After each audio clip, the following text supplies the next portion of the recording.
Hello students, welcome to the channel of Vidhan classes. मैं Keval sir और आप सभी को जय श्री कृष्ण। कैसे आप सब लोग? एकदम बढ़िया। तो आज मैं आपके लिए एक वन शॉट रिवीजन लेके आया हूँ जो बहुत ही इंपॉर्टेंट होने वाला है आज का ये लेक्चर। तो आज हम क्लास 10 साइंस का जो चैप्टर 12 है इलेक्ट्रिसिटी, उसको एक पूरे लेक्चर में कवर कर देंगे। तो जैसे कि आप मेरे पीछे देख सकते हो कि एक खूबसूरत सा टेबल बना हुआ है ऑलरेडी। तो उसके अंदर हम सारी जो फिजिकल क्वांटिटीज है उसको टेबुलर फॉर्म में लिस्ट आउट करेंगे, उसकी कैरेक्टरिस्टिक्स को पढ़ेंगे और उसी तरह से आपके नोट्स अच्छे से तैयार हो जाएंगे और आप अच्छे से उसके आंसर्स जो है उसको याद रख सकते हो। ठीक है, तो let's start with the first physical quantity, that is electric charge, जो काफी बेसिक चीज है। ठीक है, इलेक्ट्रिसिटी के लिए, क्योंकि अगर चार्ज मूव नहीं होगा तो करंट नहीं बनेगा और करंट नहीं बनेगा तो सब बेकार हो जाएगा। ठीक है, तो इसलिए electric charge is very important and very basic fundamental, you can से it is very basic physical quantity जो इलेक्ट्रिसिटी के लिए जरूरी है। ठीक है, तो उसको डिफाइन कैसे करेंगे इलेक्ट्रिक चार्ज को? तो let's right it's definition. It is an intrinsic property of any matter which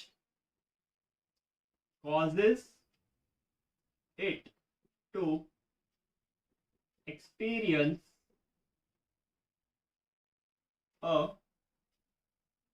force when placed inside electric और मैग्नेटिक फील्ड। तो ये बन गई चार्ज की डेफिनेशन। ठीक है, it is an intrinsic property. Intrinsic यानी बाय डिफॉल्ट एक प्रॉपर्टी है, ठीक है, जिसकी वजह से उसके ऊपर एक फोर्स लगता है ऑब्जेक्ट के ऊपर जब वो इलेक्ट्रिक या मैग्नेटिक फील्ड में उसको हम रखते हैं। ठीक है, तो it is an intrinsic property of any matter that property causes it to experience a force when placed inside electric और मैग्नेटिक फील्ड। चार्ज का फॉर्मूला क्या होता है? तो that is equal to q is equal to n e. ठीक है, ये charge का फॉर्मूला होगा, q is equal to n e. तो एन क्या होगा? एन यानी नंबर ऑफ इलेक्ट्रॉन्स और ई क्या होता है? मैग्नीट्यूड ऑफ चार्ज, जो हम यहाँ पे नोट करेंगे कैरेक्टरिस्टिक में। ठीक है, क्वांटाइजेशन बोलते हैं इसको, क्वांटाइजेशन। ठीक है, तो इलेक्ट्रॉन ट्रांसफर जो होता है वो हमेशा इंटीग्रल मल्टीपल के फॉर्म में होता है। ठीक है, that is number of electron. मान लो कि एक इलेक्ट्रॉन का चार्ज ई है, तो एन इलेक्ट्रॉन का टोटल चार्ज कितना होगा? That is n e. Okay, so simple logic है ये। This is number of electrons, this is charge, और ई का जो वैल्यू है वो कितना होता है? 1.6 10 पावर -19 कूलम। ठीक है, तो ये बेसिक सी चीज है। तो यहाँ पे तो मैंने फॉर्मूला लिखना था तो लिख दिया। ओके, तो दैट इज क्वांटाइजेशन। ऐसा यूनिट क्या होता है चार्ज का? ऐसा यूनिट क्या होता है? कूलम। ठीक है, noted as capital C. It is noted as capital C, coulomb. Okay, scientist, किस साइंटिस्ट के नेम के ऊपर से ये कूलम ऐसा यूनिट आया है? तो साइंटिस्ट का नाम होगा चार्ल्स कूलम। साइंटिस्ट के नेम के ऊपर से ये ऐसा यूनिट आया है। ठीक है, scientist was actually French engineer या फिर इंजीनियर था, फिजिसिस्ट थे वो, चार्ल्स कूलम। इंस्ट्रूमेंट, किस इंस्ट्रूमेंट की मदद से हम चार्ज को मेजर कर सकते हैं? Answer will be electroscope. ठीक है, आंसर क्या होगा? Electroscope. Okay, other units, charge कौन से डिफरेंट यूनिट्स में हम डिफाइन कर सकते हैं। ठीक है, तो पहला होगा मिलीकूलम, दैट इज 10 पावर -3। फिर माइक्रोकूलम, 10 पावर -6 कूलम। ओके, फिर you can say 1 nanocoulomb, -9 coulomb. ठीक है, तो this are the other smaller unit. ठीक है, ये तीनों के तीनों स्मॉलर यूनिट है चार्ज के। यूनिट वैल्यू, तो 1 कूलम चार्ज, ठीक है, जब भी 1 कूलम चार्ज होगा उसके पास 6 इंटू 10⁻28 इलेक्ट्रॉन्स होंगे, ठीक है। क्वांटाइजेशन से आप निकाल सकते हो Q is equal to n e. तो 1 coulomb charge that is n into 1.6 10⁻19। तो n कितना होगा, 1 divide by 1.6 10⁻19, so that will be equal to 6 into 10⁻18, ठीक है, 6 into 10⁻18 18, ओके। चलिए फिर और कोई कैरेक्टरिस्टिक्स है तो वो देख लेते हैं। तो काफी सारी है ऐसे। तो सबसे पहले टाइप्स, तो टाइप पॉजिटिव एंड नेगेटिव।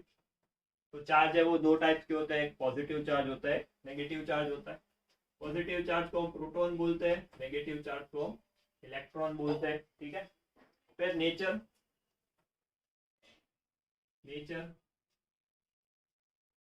तो जो लाइक चार्ज होता है वो रिपेल होते हैं, ठीक है।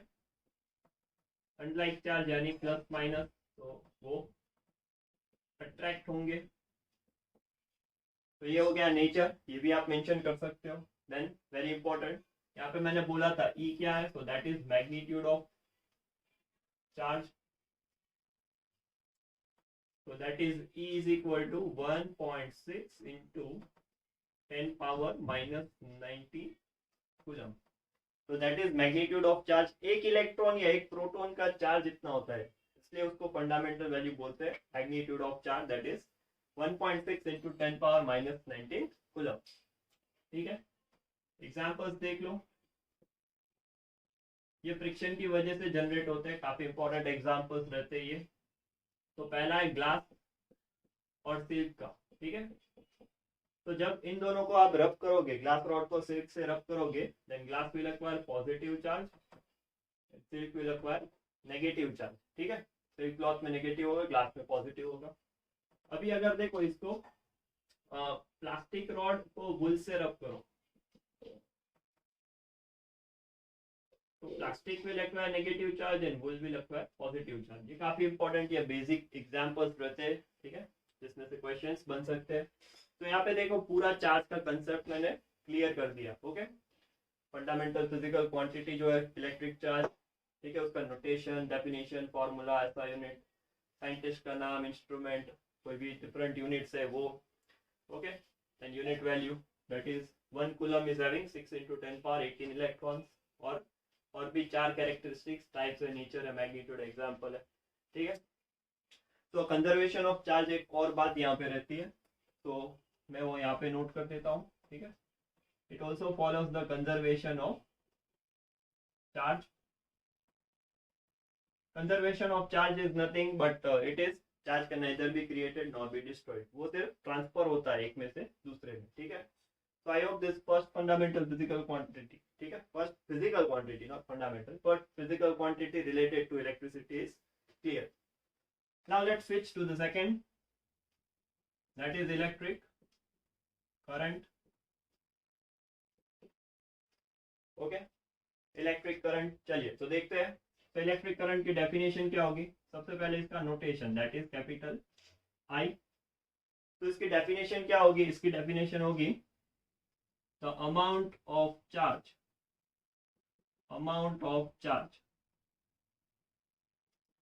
passing through the cross section of a conductor in unit time is called electric current. कितना चार्ज एक सेकेंड में किसी भी क्रॉस सेक्शन ऑफ कंडक्टर में से क्रॉस होता है। मान लीजिए कि ये एक कंडक्टर है, ठीक है, तो ये पार्ट में से कितना चार्ज एक सेकेंड में क्रॉस होगा उसको हम बोलेंगे electric current. The amount of charge passing through any cross section of conductor in unit time, एक सेकेंड में, ठीक है, तो उसको हम बोलेंगे इलेक्ट्रिक करंट। बढ़िया। तो ये डेफिनेशन कंसेप्ट क्लियर रखोगे तो डेफिनेशन बड़े आसानी से आप याद रख सकते हो। ओके, फॉर्मूला क्या होता है, I is equal to charge per time, कितना चार्ज एक सेकेंड में, तो कितना चार्ज कितने टाइम में, चार्ज पर टाइम। अभी देखो Q is equal to n e भी है हमारे पास, तो I is equal to n e by t, ये दूसरा फॉर्मूला बन गया। ओके, Q को सब्स्टिट्यूट कर दो एनी से, कुछ नहीं है इसमें। ऐसा यूनिट क्या होगा, देखो सबसे पहले यहाँ पे चार्ज, चार्ज का ऐसा यूनिट होता है कूलम, टाइम का होता है सेकेंड, तो फर्स्ट ऐसा unit that is coulomb per second, और दूसरा जो ऐसा यूनिट है जो हम नोट करते हैं हर बार, दैट इज एम्पियर, ठीक है, कैपिटल ए। तो दैट इज द ऐसा unit of electric current, ampere. किस साइंटिस्ट के नाम के ऊपर से आया है, तो साइंटिस्ट का नाम है आंद्रे मैरी एम्पियर, ठीक है, इस साइंटिस्ट के नेम के ऊपर से ऐसा यूनिट डिराइव हुआ है। फिर इंस्ट्रूमेंट, इंस्ट्रूमेंट में दो इंस्ट्रूमेंट यहाँ पे रहेंगे, ठीक है, एक होता है प्रेजेंस चेक करने के लिए, तो for presence we use galvanometer, ठीक है, प्रेजेंस के लिए हम यूज करते हैं गैल्वेनोमीटर, और मेजर करने के लिए वी यूज एमीटर, ठीक है, याद रखना ये काफी इंपॉर्टेंट है, कई बार इसमें से सवाल आते हैं। तो to measure the electric current we use ammeter, to check the presence of electric current we use galvanometer। okay, other units, तो इसमें other units होंगे मिली एम्पियर, तो that is 10 power minus 3 ampere. दूसरा होता है micro ampere, that is 10 power minus 6 ampere. okay, so let's see the unit value। Unit value क्या होगा, देखो यूनिट वैल्यू यानी यू कैन से यूनिट करंट, यूनिट करंट यानी एक एम्पियर करंट कब बताएंगे हम, यूनिट करंट, तो जब भी किसी भी क्रॉस सेक्शन से एक कूलम चार्ज एक सेकेंड में पास होगा, एक कूलम चार्ज एक सेकेंड में पास होगा, तब हम बोलेंगे कि कंडक्टर के अंदर एक एम्पियर करंट फ्लो हो रहा है, ठीक है। तो यहाँ पे देखो when 1 coulomb charge, amount कितना है 1 coulomb, passing through the cross section of conductor in 1 second, then it is called as a 1 ampere current, ठीक है, उसको हम 1 ampere current बोलते हैं, तो उसको बोलेंगे यूनिट वैल्यू उसका। ओके, काफी इजी था। अदर कैरेक्टरिस्टिक्स में डायरेक्शन देख लो करंट की, तो करंट की डायरेक्शन कौन सी होती है, लेट्स चेक। सो सर्किट के अंदर ऑलवेज करंट, मान लो कि ये सर्किट है कोई, प्लस माइनस, ठीक है, तो current will always flow from positive to negative, ठीक है, तो इसको हम बोलते हैं conventional current, conventional current flows positive to negative, ठीक है। और इलेक्ट्रॉन का अगर डायरेक्शन पूछे तो इलेक्ट्रॉन उल्टी डायरेक्शन में होते हैं, माइनस से प्लस में, ठीक है, अगर इलेक्ट्रॉन पूछे तो they flow from negative to positive, okay, और यहाँ पे लिख देते हैं opposite to flow of electrons, ठीक है, तो उसको हम कन्वेंशनल करंट बोलते हैं। सर्किट के अंदर जो प्लस से माइनस रहता है और इलेक्ट्रॉन है वो ऑपोजिट डायरेक्शन में होता है, ठीक है, that flows from minus two plus, convention से इसलिए ये पे फॉलो होंगे। ओके, तो यहाँ पे देखो करंट के बारे में हमने बहुत सारी बातें लिख दी है, ठीक है, तो दूसरी जो फिजिकल क्वांटिटी है इलेक्ट्रिसिटी के रिलेटेड उसको हमने यहाँ पे खत्म कर दिया। सो इलेक्ट्रिक करंट, उसका definition, formula, SI units, scientist, measuring instruments, other units, unit value और उसकी डायरेक्शन, सारी चीज मेंशन कर दी है, बढ़िया। So let's see the next one, that is electric potential, ठीक है, इसको हम बोलते हैं वोल्ट, वी, इलेक्ट्रिक पोटेंशियल। तो इसकी डेफिनेशन क्या होगी, let's check. The work done to bring unit positive charge, work done to bring unit positive charge from infinite to a point inside the electric field against the electric force is called electric potential at that point। ठीक है, तो ये definition. Okay, यहाँ पे detailings मैंने ज्यादा की है क्योंकि अगर कोई चार्ज है उसकी एक फील्ड बंधी हुई है, ठीक है, उसके अंदर आप एक चार्ज को रख दो तो उसके ऊपर एक इलेक्ट्रिक फोर्स लगेगा, तो उसके अगेंस्ट हमें वर्क डन करना रहता है। ठीक है, तो actually according to the textbook NCERT books ऐसा लिखा है कि वर्क डन जो हम चार्ज पे करते हैं उसको हम पोटेंशियल बोलते हैं। ठीक है, तो work done to bring a unit positive charge कहाँ से, इनफाइनाइट से, जहाँ पे पोटेंशियल जीरो रहता है इनिशियली। ठीक है, तो ये डेफिनेशन परफेक्ट होगी आपके लिए, और जो पोटेंशियल मिलेगा वो उस पॉइंट के लिए ही मिलेगा। तो work done on a positive charge. ठीक है, तो फॉर्मूला क्या होगा, V is equal to work done on charge, जो डेफिनेशन में लिखा है, V is equal to W by Q, work done on charge. ऐसा यूनिट क्या होगा, वर्क डन का ऐसा यूनिट होता है जूल, चार्ज का होता है कूलम, वो एक होगा जूल पर कूलम। ओके, दूसरा वोल्ट, V है यानी वोल्ट। ठीक है, तो ये कौन से साइंटिस्ट के नेम के ऊपर से आया है, तो एल्जेंड्रो वोल्टा, ये साइंटिस्ट का नेम है एल्जेंड्रो वोल्टा, उसके नेम के ऊपर से ये यू कैन से वोल्ट जो ऐसा यूनिट है वो आया है। मेजरिंग इंस्ट्रूमेंट, इसमें अभी हम कुछ नहीं लिखेंगे। ठीक है, नीचे एक और फिजिकल क्वांटिटी है जो इम्पोर्टेंट है, ये कुछ इतना इम्पोर्टेंस नहीं रखती, बट इसको पढ़ने के लिए ये पढ़ना जरूरी है। तो there are no other units for this as well, unit value भी हम यहाँ पे डिफाइन नहीं करेंगे इसके लिए। अदर कैरेक्टरिस्टिक देख लो, तो absolute value of electric potential is of no use. ठीक है, अगर इसका कुछ यूज नहीं है तो पढ़ा है क्यों। ठीक है, but it is actually important, but absolute value is not important. ठीक है, एक सिंगल वैल्यू जो होती है पोटेंशियल की वो कोई काम नहीं आती। And one more thing, potential at infinite is always zero. चलो, तो ये फर्स्ट पॉइंट क्लियर कर देता हूँ कि क्यों एक सिंगल वैल्यू कभी काम नहीं आती।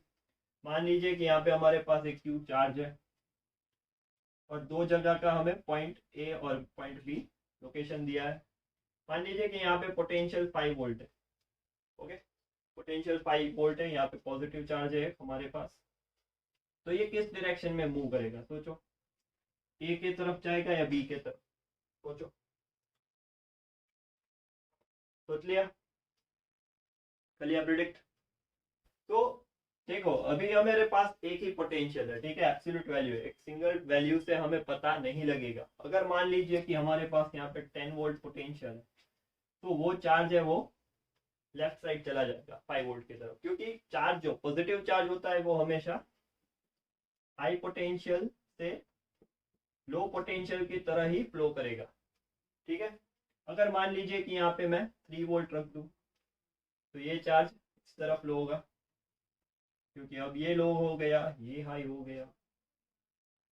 ठीक है, so potential difference is important, only potential is not important. Clear है, पोटेंशियल डिफरेंस इंपॉर्टेंट है हमारे लिए। Potential absolute value of potential is of no use, क्योंकि आप अंदाजा ही नहीं लगा पाओगे कि चार्ज कौन से डायरेक्शन में मूव होने वाला है। क्लियर है, ठीक है, तो आई गेस कि अगली जो फिजिकल क्वांटिटी आने वाली है वो आपको पता चल गया है कि क्या होगा। तो it is actually electric potential difference. ठीक है, ये इलेक्ट्रिक पोटेंशियल डिफरेंस, जिसको हम एक्चुअली वोल्टेज बोलते हैं। ठीक है, तो इलेक्ट्रिक पोटेंशियल डिफरेंस वो इंपॉर्टेंट फिजिकल क्वांटिटी है, इलेक्ट्रिक पोटेंशियल से हमें पता नहीं लगता, बट अगर ये पढ़ना है तो ये पढ़ना जरूरी होगा। तो यहाँ पे देखो इसकी डेफिनेशन में एक माइनर चेंज होगा, फ्रॉम इनफाइनाइट टू पॉइंट नहीं होगा, ठीक है, from one point to another point होगा। तो let's write the definition. The work done to bring या to take unit positive charge from one point to another point, from one point to another point, बाकी का same, inside the electric field against the electric force is called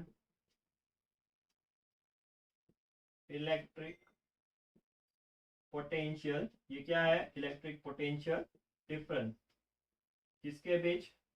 between two points, ठीक है। तो ये हो गई accurate definition electric potential difference की, ठीक है।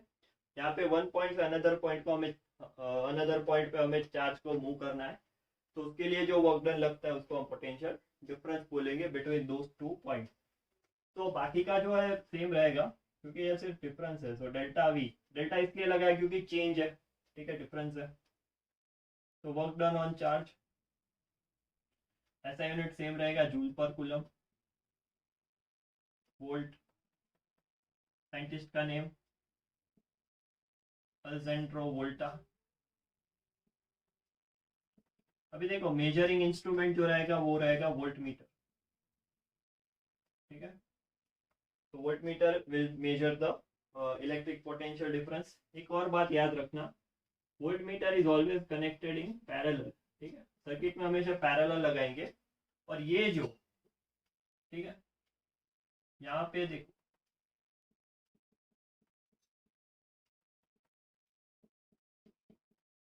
यहाँ पे जो एमीटर और गैल्वेनोमीटर ये दोनों है वो हमेशा सीरीज में लगाते हैं, ठीक है। तो ये सीरीज पैरेलल क्या है? देखो यहाँ पे मान लो कि हमारे पास एक सर्किट है, यहाँ पे रजिस्टर रख दिया या फिर देखो बल्ब लगा दिया, ठीक है। तो अगर देखो आपको एमीटर या गैल्वेनोमीटर लगाना है तो बल्ब के साथ में लगाओ, ठीक है, उसकी लाइन में ही लगाओ ऐसे। तो इसको बोलते हैं series connection, okay, this is series. Parallel यानी वोल्ट मीटर एक अलग से लाइन लगा के आपको लगाना, तो दिस इज पैरेलल कनेक्शन, ठीक है। ये सीरीज कनेक्शन हो गया, ये पैरेलल कनेक्शन हो गया। तो वोल्ट मीटर आपको हमेशा पैरेलल में लगाना है, एमीटर या गैल्वेनोमीटर हमेशा आपको सीरीज में लगाना है, ठीक है। अदर यूनिट्स इसमें कुछ होते नहीं है। यूनिट वैल्यू डिफाइन कर सकते हो। सो 1 वोल्ट पोटेंशियल, 1 वोल्ट पोटेंशियल कब आएगा? ठीक है, 1 volt potential, 1 volt potential difference. तो 1 वोल्ट पोटेंशियल डिफरेंस कब आएगा? जब हम 1 जूल वर्क डन करेंगे to take the 1 coulomb charge from one point to another. When 1 joule work is done to bring a 1 coulomb charge from one point to another point inside the electric field against electric force, then it is called as 1 volt electric potential difference between 2 points. यहाँ definition याद है तो ये आराम से आप लगा सकते हो, आराम से बना सकते हो। So I hope unit value clear है। तो यहाँ पे देखो मैंने 4 फिजिकल क्वांटिटीज को नोट कर दिया। बहुत ही आसान सी चीज है ये, आपको कंसेप्ट क्लियर रखना बहुत ही जरूरी है। अगर कंसेप्ट क्लियर है आपका तो आप आराम से ये सारी चीजें याद रख सकते हो, लिख सकते हो। और ऐसे टेबुलर फॉर्म में अगर आप इसको याद कर लो तो कभी भी आप इसको नहीं भूलोगे। तो जल्दी से अगर इसको नोट करना है स्क्रीनशॉट ले लो, कॉपी में लिख लो, ठीक है, और इसको अच्छे से याद रख ले, ठीक है। इसके बाद और 4 फिजिकल क्वांटिटीज है इस चैप्टर में, तो वो हम नोट करेंगे। तो उसके पहले सबसे पहले इसका स्क्रीनशॉट ले लो, कॉपी में लिख लो, फिर आगे देखते हैं। तो अभी हमने चार फिजिकल क्वांटिटीज है उसको क्लियर कर लिया है, जो है electric charge, electric current, electric potential और इलेक्ट्रिक पोटेंशियल डिफरेंस। तो ये चारों के चारों हमने खत्म कर दिए। So let's see the next one, that is resistance. तो रेजिस्टेंस है उसको हम कैपिटल आर से नोट करेंगे। Okay, now let's write the definition of resistance. Resistance क्या होता है? तो it is a property of a conductor which opposes या फिर resist the flow of charge through the conductor। तो रेजिस्टेंस क्या होता है? वो एक प्रॉपर्टी है कंडक्टर की कि जो चार्ज के फ्लो को रेजिस्ट करेगा। अगर चार्ज का फ्लो रेजिस्ट हुआ उसका मतलब करंट कम होगा, ठीक है। तो रेजिस्टेंस ज्यादा होगा तो उसका मतलब है उस कंडक्टर में से करंट कम पास होगा। अगर रेजिस्टेंस कम रहेगा तो करंट ज्यादा पास होगा, ठीक है, क्योंकि फ्लो ऑफ चार्ज बढ़ जाएगा और फ्लो ऑफ चार्ज को ही हम करंट बोलते हैं, ठीक है। तो रेजिस्टेंस उसका जो फॉर्मूला है वो क्या होगा? R is equal to V/I। देखो यहाँ पे रेजिस्टेंस ज्यादा करंट कम, रेजिस्टेंस कम करंट ज्यादा, ठीक है, फॉर द गिवन वोल्टेज। तो ये फॉर्मूला हो गया जो आप ओम्स लॉ से ऑब्टेन करते हो, ठीक है। इसको हम ओम्स लॉ से बनाते हैं। अभी बाद में बताऊंगा ओम्स लॉ क्या है, ठीक है, उसके कौन से क्वेश्चंस आते हैं, कौन सी चीज आपको उसमें पढ़नी है। दूसरा एक फॉर्मूला है जो एक्टिविटी एक्सपेरिमेंटल बेस है, जिसमें हम रेजिस्टेंस के साथ जुड़े फैक्टर्स को कनेक्ट करते हैं। तो R is equal to rho L/A, एक ये फॉर्मूला हो गया, और दूसरा R is equal to V/I, एक ये हो गया, ठीक है। अभी देखो इसका ऐसा यूनिट क्या होगा? ऐसा यूनिट होता है ohm. It is given by like this, ohm, ठीक है। ये ग्रीक अल्फाबेट है, ओमेगा बोलते हैं उसको, बट अभी यहाँ पे ये ohm, that is the symbol. Scientist कौन सा है यहाँ पे? साइंटिस्ट जॉर्ज साइमन ओम, ठीक है। ये साइंटिस्ट के नेम के ऊपर से ऐसा यूनिट डिराइव हुआ है। दूसरा एक ऐसा यूनिट भी बना सकते हो आप, वोल्ट अपॉन एम्पियर,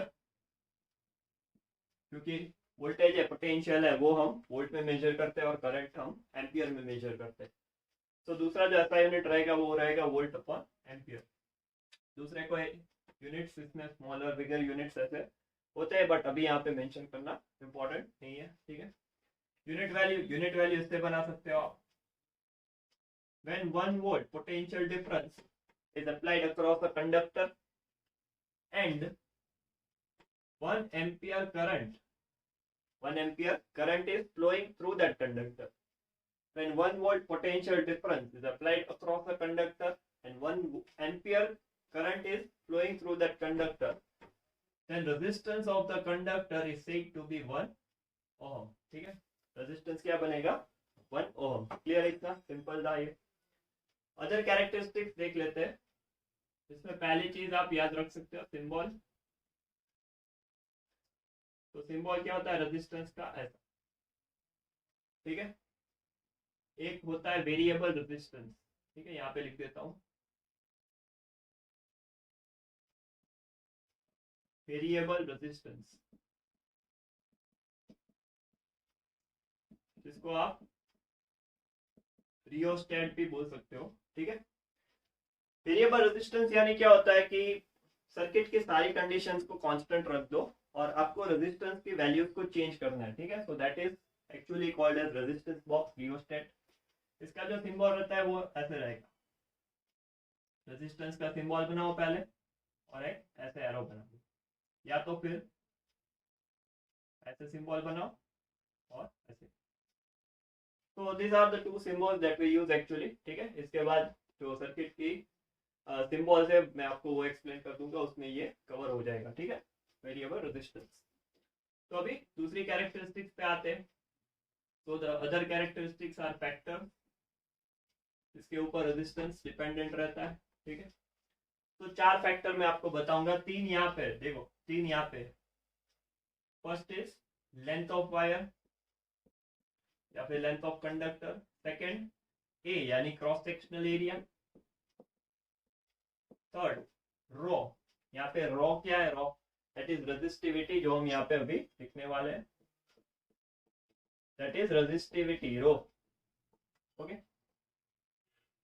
इसका नोटेशन ये। तो ये कैरेक्टरिस्टिक प्रॉपर्टी होता है मटेरियल का।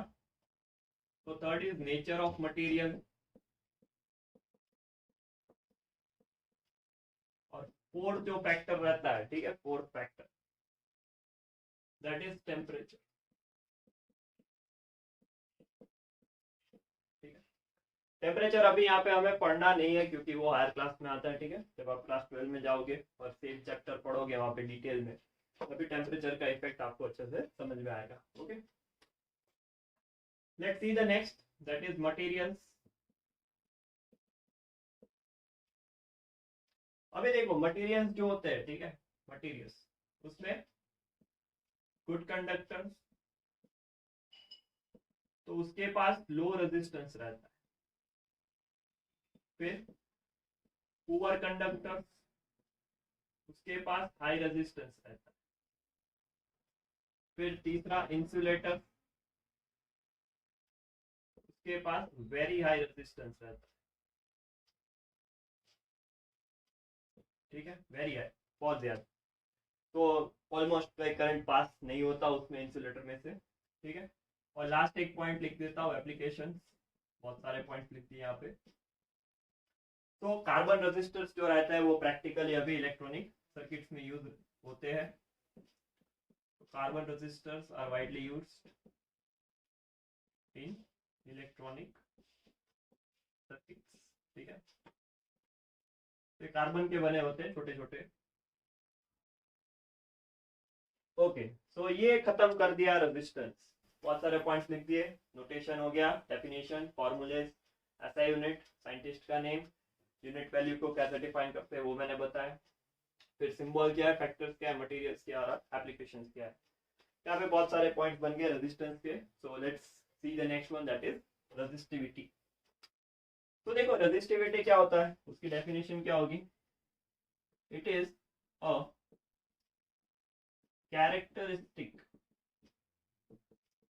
Property of a material. Resistivity एक कैरेक्टरिस्टिक प्रॉपर्टी है, जैसे मान लो कि डेंसिटी है, तो डेंसिटी है वो कैरेक्टरिस्टिक प्रॉपर्टी है किसी भी मटेरियल की। ठीक है, अगर आप एक पार्टिकल के पानी ले लो या फिर एक बॉल में पानी ले लो, दोनों की पानी की डेंसिटी सेम रहती है। क्यों? क्योंकि वो एक कैरेक्टरिस्टिक प्रॉपर्टी है मटेरियल की, तो it is not dependent on the dimension. ठीक है, ये रेजिस्टिविटी है वो डायमेंशन के ऊपर डिपेंड नहीं करना, ये करता है। ठीक है, यहाँ पे देखो लेंथ, क्रॉस सेक्शनल एरिया, तो resistance dependent on the dimension, पर resistivity is by default natural property. Okay, तो इसकी कोई एक स्पेसिफिक फॉर्मूले नहीं होते, बट इसमें से आप इसको बना सकते हो, rho is equal to R A by L. ठीक है, फिर ऐसा यूनिट क्या होगा, यहाँ पे देखो आर का ऐसा यूनिट ओम, एरिया का ऐसा यूनिट मीटर स्क्वायर, लेंथ का ऐसा यूनिट होगा मीटर, तो मीटर से मीटर कैंसिल कर दो तो बचेगा क्या, ओम इंटू मीटर। काफी इंपॉर्टेंट है ये ऐसा यूनिट। ठीक है, तो इसमें कोई साइंटिस्ट का नेम नहीं होगा, अदर यूनिट्स नहीं है, यूनिट वैल्यू नहीं है, क्योंकि ये कैरेक्टरिस्टिक प्रॉपर्टी है जैसे मैंने बताया। तो कुछ और बातें लिखते हैं, इसको हटा देता हूँ।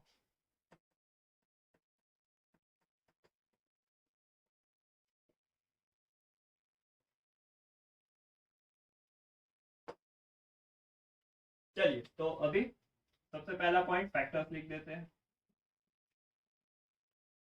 तो यहाँ पे दो ही फैक्टर आएंगे क्योंकि मैंने पहले बताया कि डायमेंशन के ऊपर डिपेंड नहीं करता। तो पहला फैक्टर होगा नेचर ऑफ मटेरियल और दूसरा रहेगा टेम्परेचर। ठीक है, जो आप हायर क्लास में पढ़ोगे। तो resistivity is only dependent on this to temperature. यहाँ पे एक नोट लगा दो, it is independent of the dimensions। ठीक है, वो डायमेंशन के ऊपर डिपेंड नहीं करता है, यानी कि आप 5 मीटर का रॉड ले लो या 5 सेंटीमीटर का ले लो, ठीक है, कॉपर का ही रॉड लेना है, तो दोनों की जो रेजिस्टिविटी होगी वो सेम रहेगी, ठीक है। तो it is independent of dimensions. Let's see the next things, materials. अभी देखो, पहला जो है गुड कंडक्टर, लेट्स से, तो अगर गुड कंडक्टर है तो लो रेजिस्टिविटी रहेगी, गुड कंडक्टर है तो लो रेजिस्टिविटी रहेगी। Low resistivity, so it is range, याद रखना है आपको, रेंज क्या होगी इसकी, 10⁻⁻8 टू 10⁻⁻6 ओम इंटू मीटर। तो गुड कंडक्टर जिसके पास लो रेजिस्टिविटी है तो उसकी जो रेंज होगी ये होगी, ठीक है। इसमें आप मेटल्स एंड अलॉयज को कंसीडर कर सकते हो, मेटल्स एंड अलॉयज। दूसरी जो बात है वो होगी इंसुलेटर्स यानी पुअर कंडक्टर्स कंसीडर कर लो, तो जिनके पास हाई रेजिस्टिविटी रहती है, जैसे कि ग्लास एंड रबर, तो इलेक्ट्रिसिटी को पास नहीं होने देता, ठीक है, ग्लास रबर है, तो उसकी जो रेंज है रेजिस्टिविटी की, वो वैल्यूज आपको याद करनी है, 10⁻12 टू 10⁻17 ओहम इंटू मीटर, ठीक है। तो काफी इंपॉर्टेंट चीज है ये। तो ये हो गया materials. Okay, now let's see the next thing, that is basic applications. देख लो,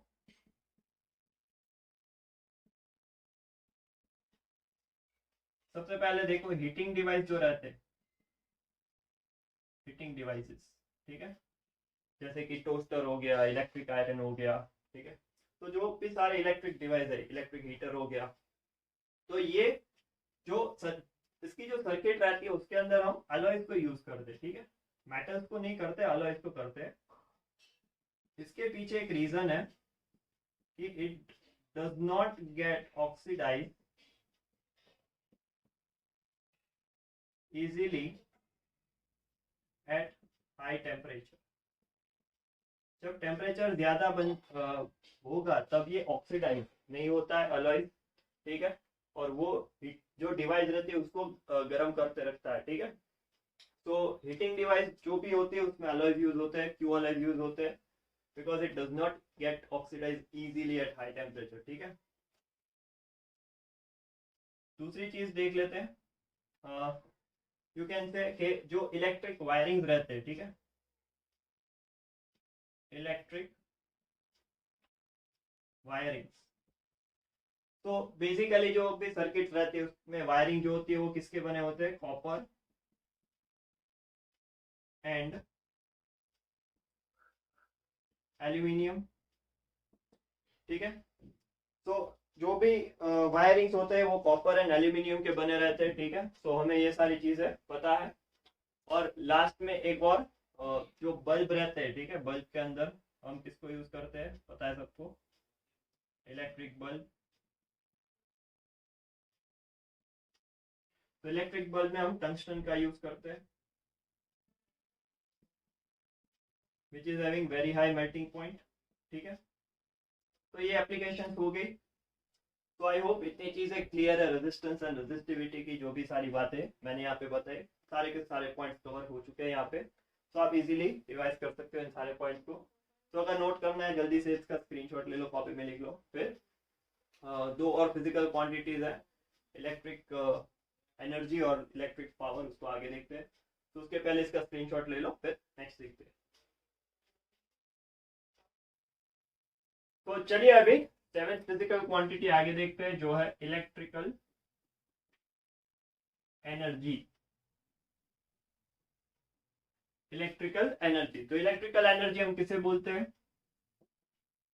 the energy consumed in an electric circuit to flow an electric current through it is referred as electrical energy। बढ़िया। तो actually electrical energy होता क्या है कि जितनी energy हम electric current को फ्लो कराने में लगाते हैं, ठीक है, सर्किट में से जो करंट फ्लो होता है उसके लिए जो एनर्जी चाहिए, जो बेसिकली बैटरी है वो देती है, ठीक है, तो एनर्जी, तो उसे हम इलेक्ट्रिकल एनर्जी बोलते हैं। फॉर्मूला क्या होता है? Formula H is equal to I square R T, ठीक है, इसको जूल्स लॉ ऑफ हीटिंग भी बोलते हैं। क्योंकि अगर मान लो कि हमारे पास एक सर्किट है और उसमें हमने दो रेजिस्टर्स लगाए हैं, ठीक है, R1 और R2, तो मान लो कि ये बैटरी है जो एनर्जी लगाएगी, ठीक है, करंट को फ्लो कराने में, वो यहाँ से हीट के फॉर्म में डिसिपेट हो जाएगी, ठीक है, जो वर्क डन है वो हीट के फॉर्म में यहाँ से डिसिपेट हो जाता है। अगर कोई लोड लगा लो, मान लो कि पंखा चला रहा है, तो उसके ब्लेड को रोटेट करने के लिए थोड़ा बहुत वर्क डन होगा और दूसरा जो वर्क डन होगा वो हीट के फॉर्म में रिलीज हो जाता है। तो फैन में ऐसा होता है, बट अगर यहाँ पे हमने कोई एक्सटर्नल डिवाइस लगाया ही नहीं, दोनों के दोनों रजिस्टर्स लगाए, ठीक है, सो रजिस्टर्स मिलके क्या करेंगे, जो वो एनर्जी है उसको हीट के फॉर्म में डिसिपेट कर देंगे। तो इसी वजह से जब भी हम कोई डिवाइस को रन करते हैं, ठीक है, 1 घंटा 2 घंटा 3 घंटा, फिर उसके बाद वो जो डिवाइस होता है वो हीटअप हो जाता है, जस्ट बिकॉज ऑफ दिस, ठीक है, इसलिए इसको हीटिंग इफेक्ट भी बोलते हैं हम, हीटिंग इफेक्ट। और this equation is known as Joule's law of heating. इस इक्वेशन को बोलते हैं जूल्स लॉ ऑफ हीटिंग, ठीक है। तो कोई भी डिवाइस अगर गर्म होगा ही अगर उसमें से करंट पास हो रहा है। तो ऐसा यूनिट क्या होगा इसका? जूल। ऐसा यूनिट क्या होगा? जूल, ठीक है, कोई साइंटिस्ट का नाम इसमें याद रखने की जरूरत नहीं है। अदर यूनिट, तो अदर यूनिट काफी इंपॉर्टेंट है। See it is 1 kilowatt hour, ठीक है, 1 kilowatt hour, that is equal to 1 unit, और उसकी जो वैल्यू है, ठीक है, वो होगी 3.6 into 10 power 6 joule. So this is the other unit except joule. काफी बार पूछते हैं, याद रखना कि किलोवाट आवर है वो इलेक्ट्रिकल एनर्जी का यूनिट है, पावर का नहीं है, ठीक है। यूनिट वैल्यू इसमें कुछ भी डिफाइन नहीं होगी। अदर कैरेक्टरिस्टिक्स में कंक्लूजन देख लो। कंक्लूजन ऑफ जूल्स लॉ, यहाँ पे देखो आई स्क्वायर आर टी है, तो उसमें से कंक्लूजन बन जाएंगे। First conclusion is electrical energy is directly proportional to the square of current. Second, electrical energy is directly proportional to the resistance of जो भी डिवाइस है उसका, अगर रेजिस्टेंस ज्यादा रहा तो ज्यादा ही डिसिपेट करेगा। तीसरा टी यानी टाइम, तो electrical energy is directly proportional to time for which current flows, ठीक है। तो जितनी ज्यादा देर तक करंट चलेगा सर्किट में से उतनी ज्यादा हीट डिसिपेट होगी, इसलिए बोला कि 2 घंटे से ज्यादा 4 घंटे में हीट ज्यादा डिसिपेट होती है। क्लियर है? तो ये सारे पॉइंट्स हो गए इलेक्ट्रिकल एनर्जी के, काफी आसान था ये। और लास्ट फिजिकल क्वांटिटी जो इस चैप्टर में दी है, तो दैट इज इलेक्ट्रिक पावर। क्या है वो? Electric power. जनरली हम इसको एच से नोट करते हैं क्योंकि यहाँ पे लिखा है H. Electric power that is P. तो पावर की डेफिनेशन क्या होगी? मैकेनिक्स में हमने पढ़ा है कि पावर क्या होता है कि रेट ऑफ वर्क, उसको हम पावर बोलते हैं, ठीक है, कि वर्क डन कितने टाइम में हो रहा है उसको हम पावर बोलते हैं।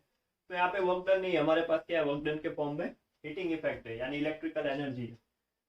तो इसकी डेफिनेशन होगी rate at which electrical energy is consumed is known as electric power. ठीक है, तो मैंने पहले भी बताया था चार्ज में कि रेट यानी क्या होता है, अपॉन टाइम होगा, और यहाँ पे electrical energy that is work done. Okay, तो rate at which electrical energy is consume, इसको हम बोलते हैं इलेक्ट्रिक पावर। ठीक है, फॉर्मूला क्या होगा पावर के, वैसे तो काफी सारे फॉर्मूलेज हैं। ठीक है, जैसे कि देख लो यहाँ पे, पहले तो डेफिनेशन से एक बेसिक सा formula that is P is equal to work done upon time. ठीक है, मैकेनिक्स में भी ये हमने पढ़ा है, वर्क डन अपॉन टाइम, कितना वर्क डन होता है कितने टाइम में, so that is actually power, upon में टाइम है इसलिए इसको रेट ऑफ बोलते हैं। ठीक है, दूसरे जो इक्वेशंस है P is equal to I into V. ठीक है, एक इसको डिराइव कर सकते हैं, P is equal to I square R. Okay, then P is equal to V square by R. तो ये और तीन इक्वेशन है जिसको हम यूज कर सकते हैं। ओके, इसका डेरिवेशन है वो बताऊंगा बाद में। ऐसा यूनिट्स है वो क्या होंगे, ऐसा यूनिट दैट इज वॉट, सबको पता है जेम्स वॉट के नाम से ये ऐसा यूनिट बना है, तो दैट इज वॉट। ओके, दूसरा ऐसा यूनिट यहाँ से भी आप बना सकते हो, that is volt into ampere. ठीक है, कुछ नहीं ज्यादा, ये वॉट से काम चला लेंगे अभी, बट यू कैन फ्रेम ऐसा unit from this as well. Okay, फिर से एक और बन सकता है volt into ampere, volt into ampere. ठीक है, साइंटिस्ट और इंस्ट्रूमेंट अभी हम कुछ नहीं लिखते यहाँ पे। अदर यूनिट्स में हम किलोवाट यूज कर सकते हैं। ठीक है, किलोवाट यानी 1000 वॉट, तो ये लार्जर यूनिट है। जैसे हमने करंट और इलेक्ट्रिक चार्ज में स्मॉलर यूनिट्स को यूज किया था, माइक्रो, मिली, नैनो। ठीक है, वैसे यहाँ पे ये लार्जर यूनिट्स हम यूज कर रहे हैं, दैट इज किलोवाट। इसकी यूनिट वैल्यू उसको हम डिफाइन कर सकते हैं, इससे हम यूनिट वैल्यू को डिफाइन करेंगे। ओके, तो 1 ampere current is flowing through conductor across the and 1 volt potential difference is applied across a conductor. ठीक है, 1 एम्पियर इंटू 1 वोल्ट। ठीक है, 1 एम्पियर इंटू 1 वोल्ट, तो उसको हम बोलेंगे 1 what potential, sorry 1 watt electric power is dissipated. ठीक है, अथवा ऐसे बोल सकते हैं आप अदरवाइज की 1 watt electric power is released और consumed by an device. Okay, तो ये हो गया यूनिट वैल्यूज का। इसमें अदर कैरेक्टरिस्टिक्स वैसे कुछ है नहीं। ठीक है, इसका डेरिवेशन है वो मैं आपको बाद में बताऊंगा, तो जल्दी से इसका स्क्रीनशॉट ले लो, कॉपी में लिख लो, बढ़िया ले लिया स्क्रीनशॉट। तो इस लेक्चर में मैंने पूरी जो 8 फिजिकल क्वांटिटीज है वो सारी की सारी खत्म कर दी है। सो आई होप आपको सारी फिजिकल क्वांटिटीज है वो एकदम क्लियर है। अगर फिर भी कुछ डाउट है कमेंट सेक्शन में बताओ, आंसर करूंगा। ठीक है, सो ऐसे ही पढ़ाई करते रहो, आगे बढ़ते रहो। All the best.